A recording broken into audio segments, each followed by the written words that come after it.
Welcome to this seminar. My name is Angel Gonzalez and today I'm going to talk about discourse analysis and grammar. We already know that discourse analysis is the study of the meaning and context behind written and spoken language. So let's now try to define grammar. Weber proposes four different meanings. First, grammar is the description of syntactic structure. Grammar can be defined as the rules for the proper use of structures and words. Also, grammar can be explained as the rhetorically effective use of structures in syntax. And at last, grammar is the functional command of sentence structure, and this allows us to produce and understand language. In discourse analysis, grammar is not only about how sentences are built, it's also about the coherence in larger pieces of communication. Now, talking about reference in discourse analysis, reference can be defined as the use of words to point at someone or something, and the reference words can be names, pronouns, and other kinds of words, but they always need to make communication clearer.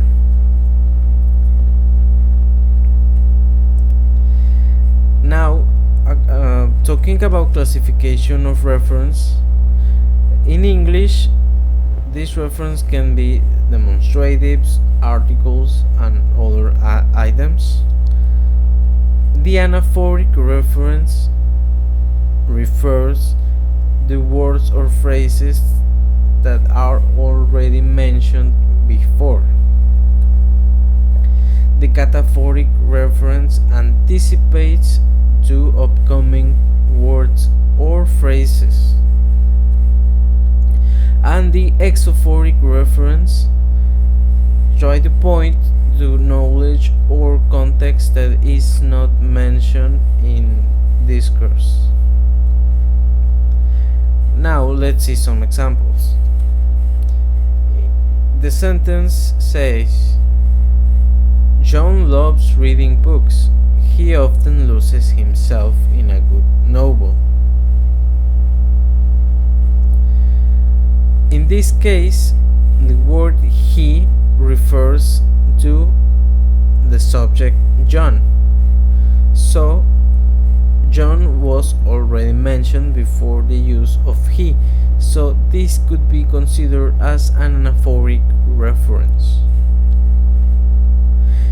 The following sentence: before revealing the surprise, I want you to close your eyes, has before revealing the surprise as a reference, and it can be considered as a cataphoric reference because it points to the surprise which haven't occurred. And in this sentence, the government is guilty of unemployment in the country. The government and the country can be considered exophoric reference because in speech or in a text we understand that it refers to our government or our country. Now, ellipsis. Ellipsis is when we omit words that are already obvious for the context. We can mention the three types of ellipsis. The nominal ellipsis, which involves omitting a noun. In the example, Nelly liked the green tiles, myself I prefer the blue, we omit the use of tiles again. Tiles is a noun. In verbal ellipsis, we omit parts of a verb phrase. The verbal ellipsis can be echoing, in which the auxiliary doesn't change. In this case, speaker A mentions, or in this case asks, "Will anyone be waiting?" And speaker B responds, "Jim will, I should think." The auxiliary will indicates a verb in future tense, and this doesn't change. But in the auxiliary contrasting, we can find in the speaker 1, "Has she remarried?" And speaker B answers, "No, but she will one day, I'm sure." The auxiliary in the first speaker is the verb have, conjugated in third person in singular. But in the second speaker line, the auxiliary is in future. Next, let's talk about clausal ellipses. In this kind of ellipses, individual clauses can be left out. In the sentence, "He said he would take early retirement as soon as he could, and he has," the clausal ellipsis comes in "he has" because it doesn't repeat that the subject in this case has already taken the retirement.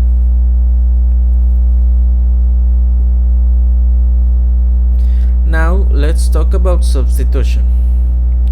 Substitution is replacing a word or phrase to avoid repetition. It can be nominal, verbal, or clausal, just as in ellipses. Some of the most common substitution words or units are one or once, as in this example, "I offered him a seat. He said he didn't want one." The next substitution word can be do in any time, in any tense, sorry. In this example, "Did Mary take the letter? She might have done." It doesn't repeat the action "take that letter." Some other examples are "so" and "not," replacing the clause of needing a lift. "Do you need a lift? If so," there's the substitution, "wait for me. If not, I'll see you there." And the last one, substitution can be the use of same. "She chose the roast duck. I chose the same."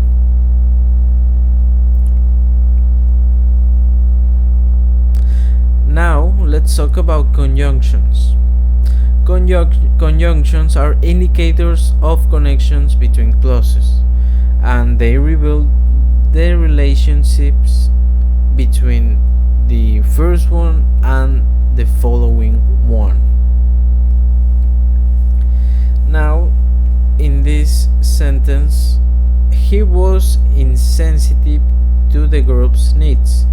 Consequently, there was a lot of bad feeling." The word "consequently" is single and is a conjunction. In these other three examples, we can find "as a consequence" as the example of an adverbial phrase conjunction, an adverbial phrase and nominalization in "as a consequence of," and the use of "a consequence of" as a lexical item inside the predicate of the clause. Next, let's talk about theme and rhyme.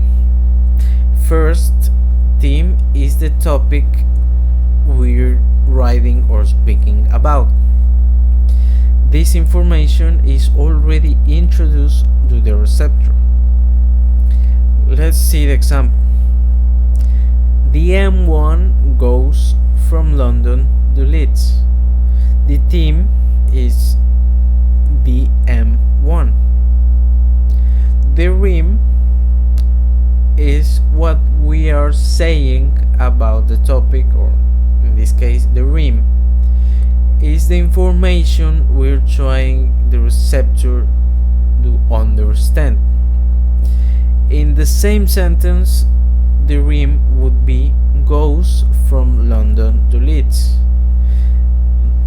The receptor knows that the topic is the M1, but he or she doesn't know from where to where it goes. So the rhyme would be that information.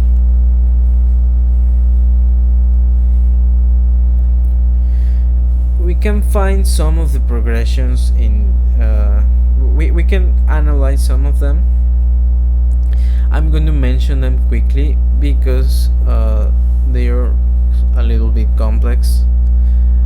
First, the linear progression in which the rhyme becomes the theme of the following sentence.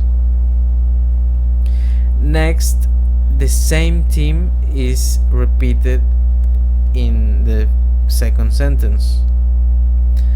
And last, the progression with derived theme.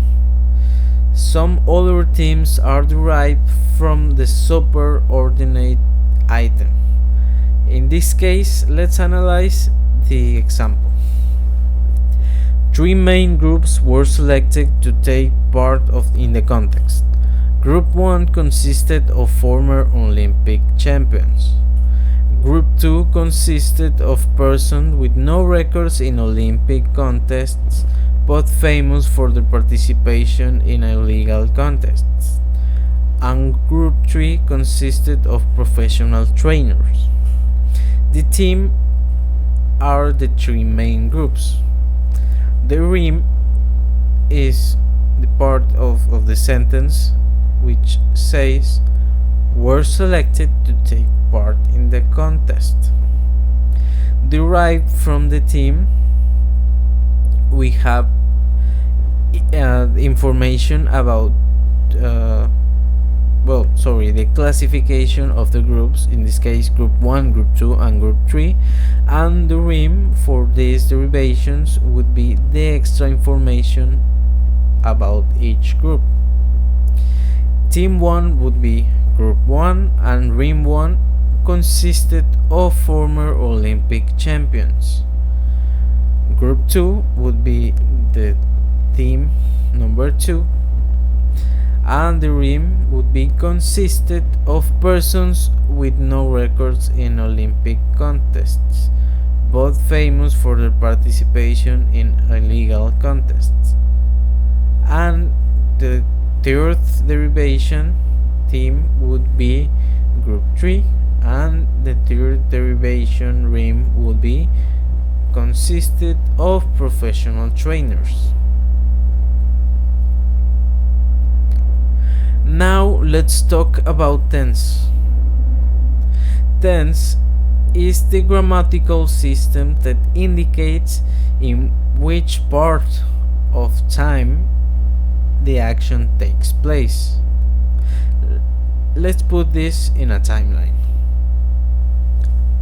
David walks to school is the present action, because David in present is he's doing the action of going to school. The next tense would be the past, and in the timeline we can see it in the left. David walked to school. And the finish, in the future we can find the sentence David will walk to school tomorrow. Now, these tenses also can be more detailed, and this would be the aspects.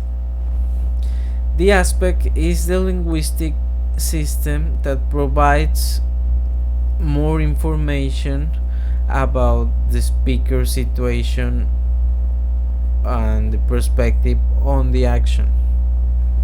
Let's see this past, present, and future timeline. The first sentence, for example, could be David fell in love on his 18th birthday. So the use of the verb fell is in past simple. So we can say that it was before the present, and to signal this one, this example, look at the yellow point. It's before the present, but we are not sure of the point in the past it took place. Now, David has fallen in love can be something that happened between the present and all the past.